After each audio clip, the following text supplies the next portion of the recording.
It's time for us to take a look at the transportation system, how it fared in 2017. Now, what has really happened in that sector? Well, with us to discuss this is the Chief Executive Officer, Lagos State Ferry Services and Public Affairs Analyst, Adeboye Kalejaye, actually. Good morning. Good morning and happy New Year to you. Okay, so let's begin this way. I know that you are, your area of interest, of course, would be, water transportation. We'll come to that. But in spite of the various policy frameworks, over the years to reposition the transportation system, it still really has not done much in terms of adding value, say to the GDP, for example, less than 2% to the GDP. What do you think are the underlying factors why we've not been able to do this? Yeah, we've not been able to do this for so many reasons. First and foremost, we seem to have refused to adopt the multimodal means of transportation that cities all over the world have adopted to ease transportation problems. We had over-concentrated on road construction. But even in road construction, we have done, in most cases, in a shoddy manner. The quality of job done is not appropriate. The over-invoicing is also a problem. Three, the idea of tolling, even some highways, have not yielded positive result in terms of investment returns. Government have not been able to tell us, we have told this road, this is how much we have realized, and then we are plowing it into construction of another road. I give you an example.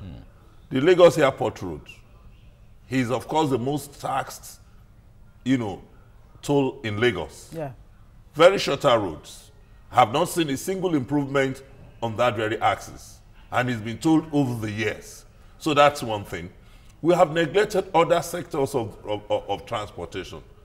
The water is being neglected. The rail is just being... We grew up to no rail system from the colonial masters. It's like a brick and mortar thing. It's like a rocket science to do rail transportation. Until when some states, particularly Lagos, started taking some initiative to say we can do rail. And then the federal government now also, is trying to do something in rail transportation.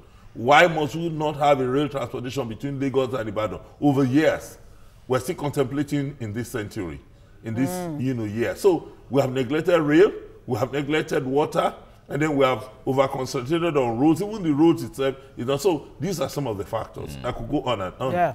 And even the aviation sector, which is another mode of transport, is it's far sad. beyond the reach it's of... sad that this is one nation where we have a larger traffic in the aviation industry.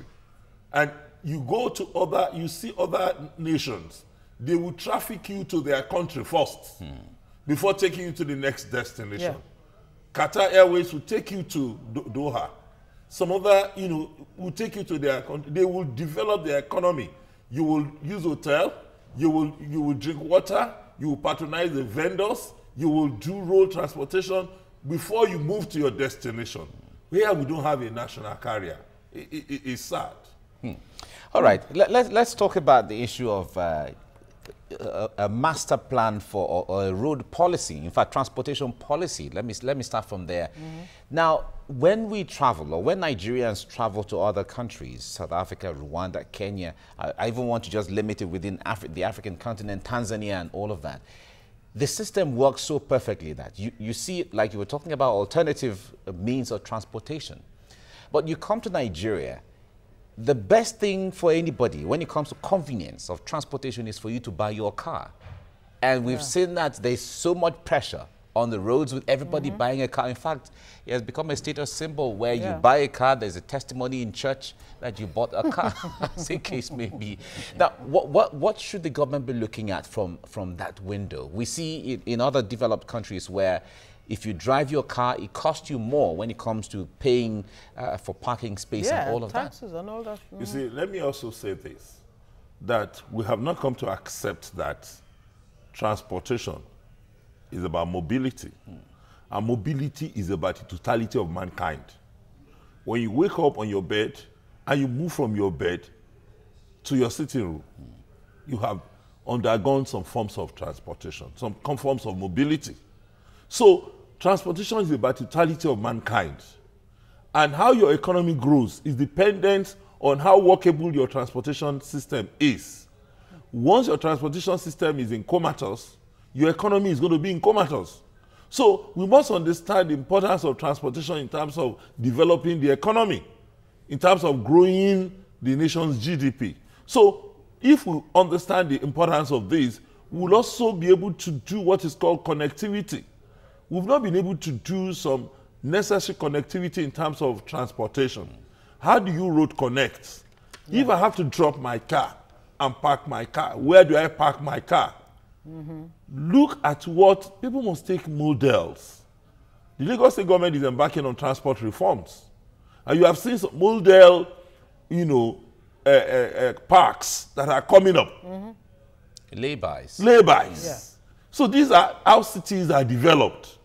But then the more you develop a particular city and the other cities are not developing, the more over concentration you have on the developed cities. So where do we really city. Start from? Because I recall Rotimi Amechi, the transport minister, talked about a master plan, a transport master plan, or transportation master plan, if you like, of 2015.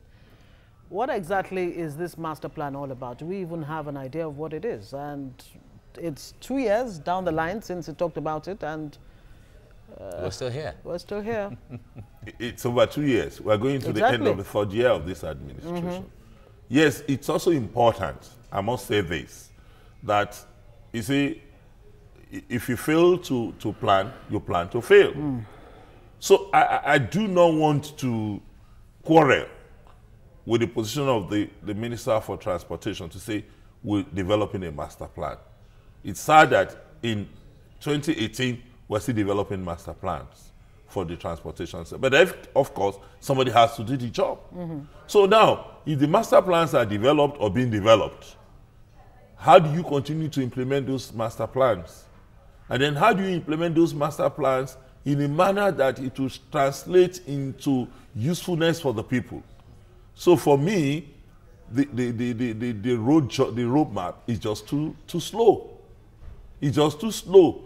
We need to wake up. We need to wake up and ensure that all of our plans, so that we don't continue to say is in the pipeline and people don't. Yeah, that's why I asked the question exactly where do we start from? Should we take both road, water, rail, or at the same time, pari passu, or should we just take a vital part of the transportation system and face it squarely, like rail? During Mr. President's speech, New Year's Day, yes, he actually gave a lot of time to talking about the railway system and how, the turnaround that we're expecting, the major landmarks that we should expect in 2018. Should we really focus on rail? Because look, 193 million Nigerians, how do you move them around without a rail system? You see, you can't develop one sector at the detriment of the other sector. All the sectors must develop pari passu. There must be, because if you are developing rail, when people alive from the rail system, their railways, there must be means of, like, give you an example. The time when there were problems in Abuja and I had to go to Abuja, we had to go and, go to Kaduna. Are you following what I'm saying? Yes. And our plane landed at around 8:15 p.m. Our rail, we had to join the rail. Now, by the time we came out of the rail system, in the car park, to join the cars, the entire place was desolate. Around almost to 9 in the night. No single taxi was ready to take anybody anywhere. People who knew people in Abuja started calling because it was dark, the place was unlit, the road was not even tarred. The road between the rail terminal and the city, where you will need to continue your journey, was not even tarred. And that was a long plan for us to say we want to develop the Abuja, want to refurbish the Abuja. So what I'm saying is that it has to be developed pari passu. As you are developing rail, you must think about connectivity. When people alight from the rail, they must have a place to connect. There must be a park where they will go from there to the next level. You must also develop water transportation to ensure that when people are coming out from their terminals, from their jetties, there is a means, the road that leads to the terminals are also tarred. So there is no segregation in all of this development. It must go pari passu. Okay, talking about let's even go into the water transportation aspect of things.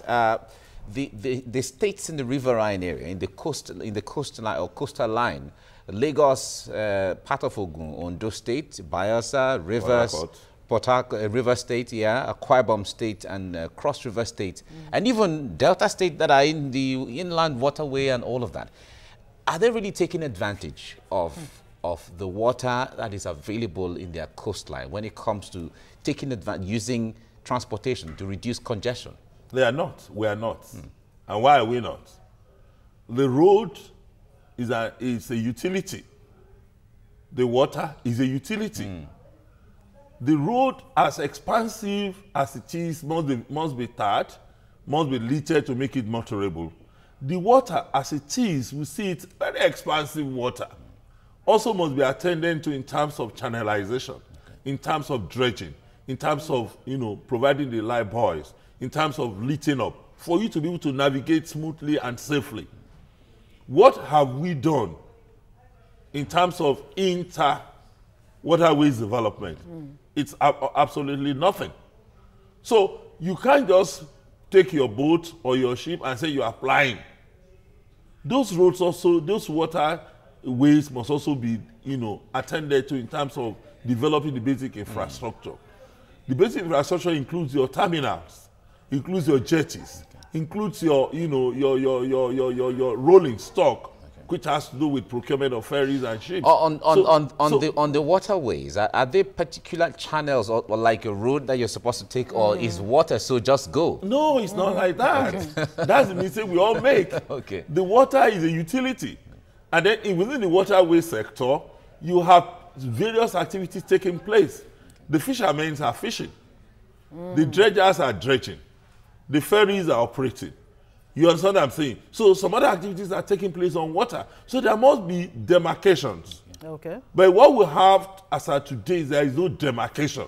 And that explains why people go and dredge anyhow. And that's why the control has to be there. And that's why we're saying that the federal government must concentrate its effort by the provisions of the law in inter-waterways development.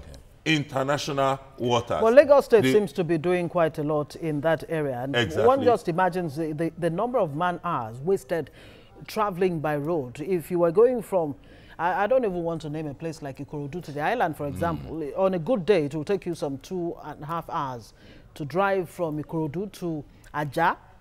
But imagine the proximity of Ikorodu and Ajah, 5-10 minutes by ferry.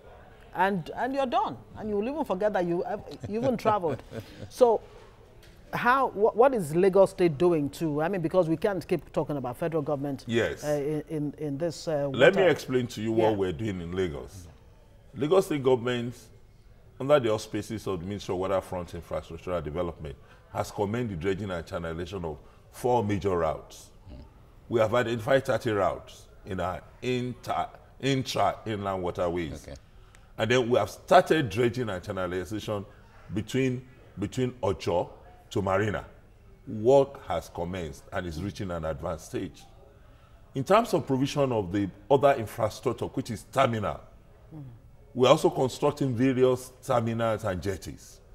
Beyond that, the rolling stock, as we operate today, we have private operators who are running one kind of ferry operations or the other. Government has also further licensed 10 new private operators for us to have more people in participation. But of course, government, through its agency, the Lagos Ferry Service, is also procuring brand new ferries, world-class ferries. And the end of first quarter of this year, government is taking delivery of 7 brand new ferries. But is government going to be running it, whether it's state or federal? I mean, government how through the agency. Is that? You see, it's like what we have in the road. You remember that we have the Lamata buses. we have the lag bus buses. It's to provide a model service. It's not as if it's going to take entire space of the waterways. But there must be a model service. When lag bus never came, when there were no Lamata buses, we had the motorways. And people were doing things haphazardly. Today, there's some kind of regulations and organization within that sector. So what government is also doing through Lagos Ferry Service is to provide a model service. This is our standard. And then you can follow our standard. Like the BRT. Like the BRT. So that's what we're doing. The Lagos Ferry Service cannot, in its entirety, run the entire waterways and take absolute control. So it's a template that can work in other parts of the country? It's a template that can work. All right. Now in 2018, as we're getting into this year now, what are the significant signposting that we're going to pinpoint to say, okay, this year we're going to be able to achieve this, especially in the waterfront? We see the congestion in Lagos. Thank God the governor is doing so much with the laybys and is really easing off the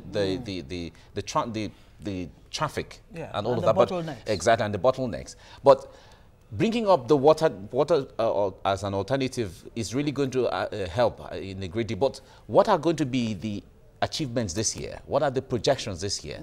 The projections are very basic. I've started giving you some timelines. Okay. I've told you that we'll take delivery of brand new ferries in the first quarter. Before the end of the last quarter of the year, we're going to procure more ferries.